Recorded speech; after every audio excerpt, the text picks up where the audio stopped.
KRCB, Northern California Public Media.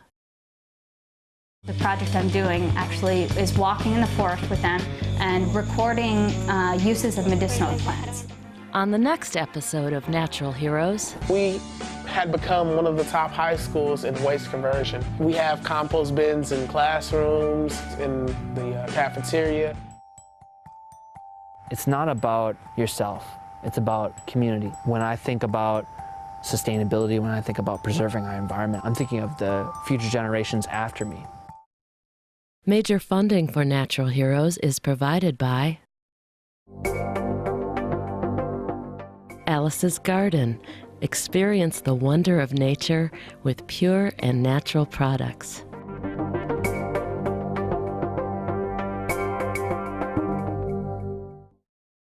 Additional support provided by the Left Foundation.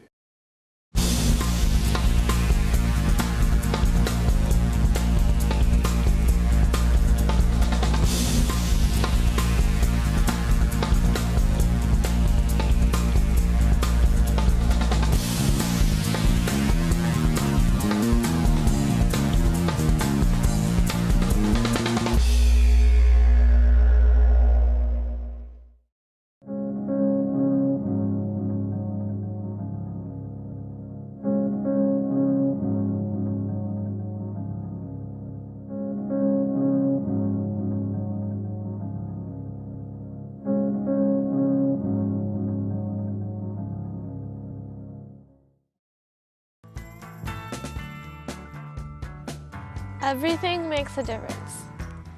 It doesn't have to be a big step. Changing one person's mind makes a difference. I'm Freya Che. I'm a sophomore at Kenai High School. I worked with the legislature, the Alaska legislature, to exempt alternative energy systems from real property tax assessment. Growing up in Alaska, I think definitely is a big part of why I really care about the environment. Alaska is a focal point for a lot of really huge environmental issues. We have a huge oil industry, oil and natural gas industry. We also have a huge fishing industry, which is kind of like the flip side of the coin. My family, we commercial fish.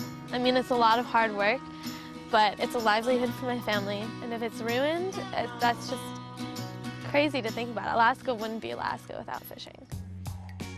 Well, I actually started this particular project because of a competition for school. People are getting more and more interested around here in alternative energy. So let's just say we're installing a $40,000 wind system. You put it up, you're all excited, but it adds $40,000 of value to your property, which you'll end up paying property tax on. So statewide, what I did was get the legislature to pass an amendment. It takes off that value, it takes that $40,000 and just pretends it is not there. You could end up saving about $350 to $360 a year. Over the course of the lifespan of an alternative energy system, that really adds up. Being 15 and trying to kind of wedge myself into this world of politics has been interesting. I mean, it's been a learning experience. She has a huge amount of energy, but also self-initiative. Do you think it would take extra lobbying from me? She came up with an idea, and she did all the research so that she knew the steps to make it happen. I had to educate myself about alternative energy. I testified at a legislative energy hearing over teleconference. So I wrote a draft bill. I contacted my representative and asked for his help in introducing my wording as an amendment to the Omnibus Energy Bill. SB 220 passed from the legislature, and then it was sitting on Governor Parnell's desk.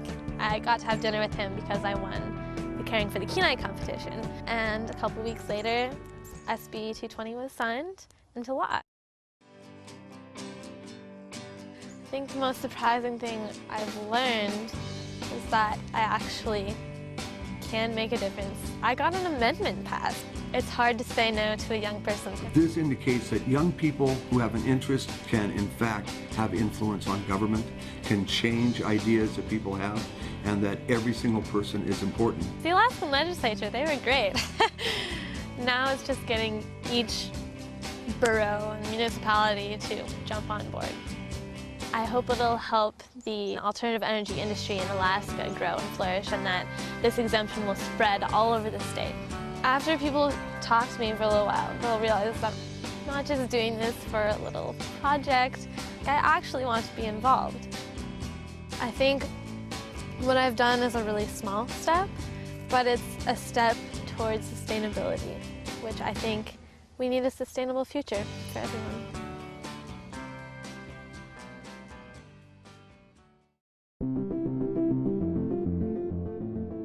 I grew up reading like National Geographic and all these things, which just inspired this kind of wanderlust, especially in these wild places on Earth.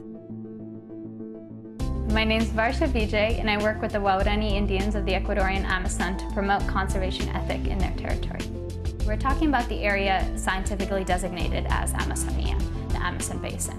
And that would be the easternmost part of Ecuador. It is one of the major biological hotspots in the world, and some people contend that it is the most biodiverse area in the world.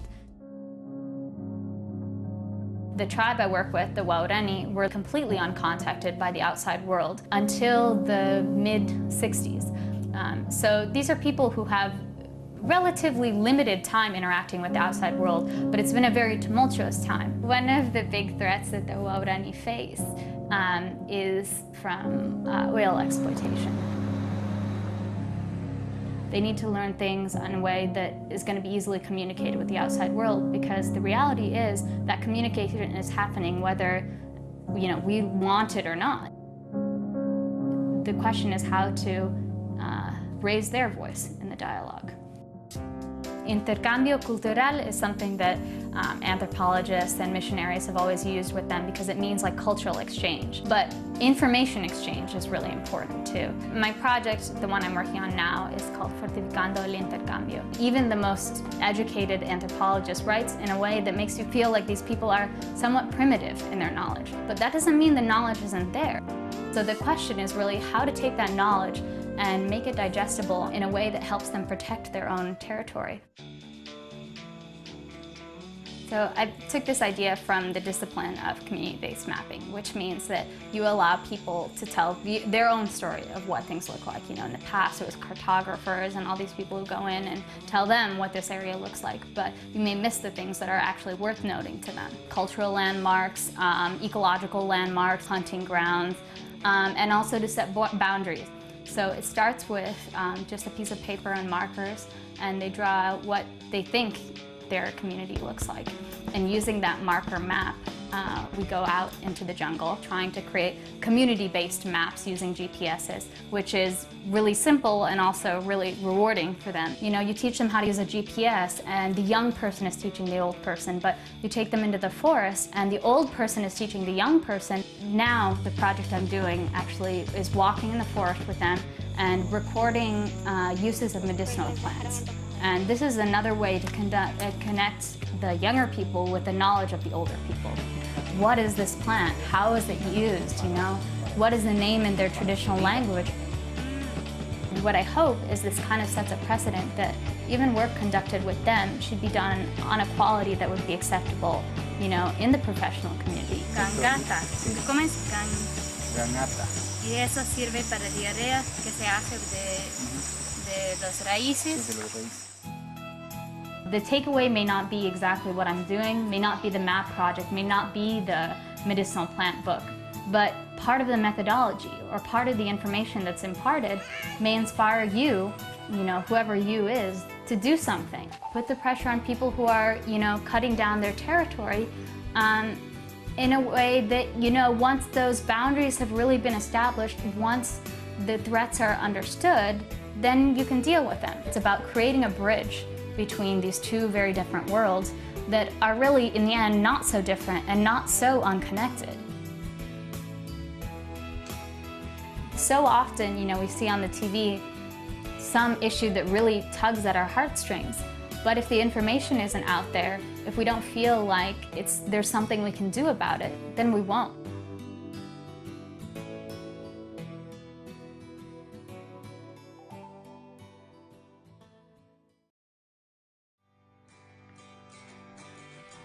By having a healthy ecosystem, we have healthy people. So if we are really taking care of those areas that we care about, then we're also going to be healthy ourselves. My name is Anelisa Perez Quintero, and I live and work in Puerto Rico.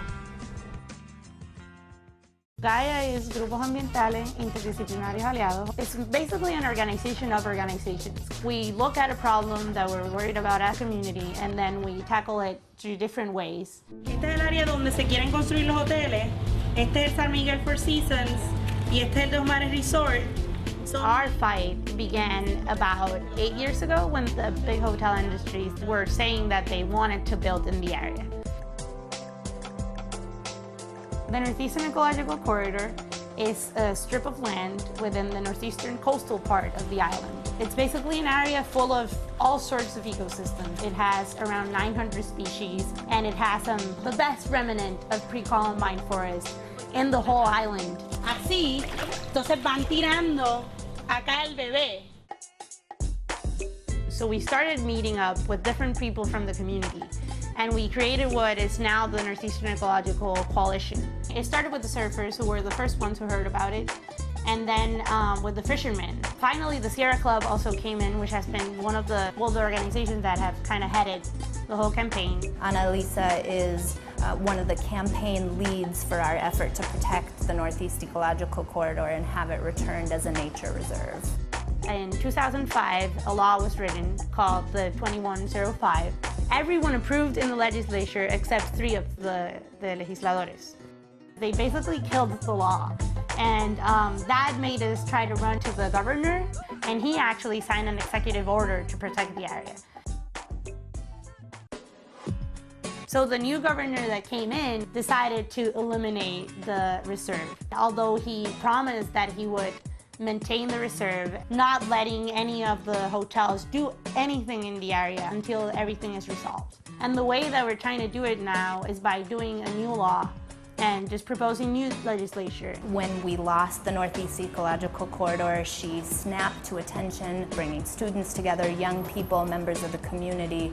I think if there's somebody that is going to help Puerto Rico achieve its potential as a green island, it's going to be Annalisa.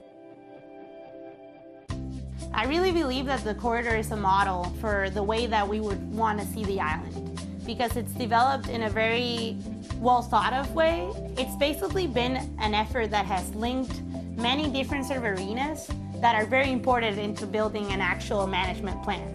We've already started doing restoration projects. We've already started linking the corridor to long-term research stations.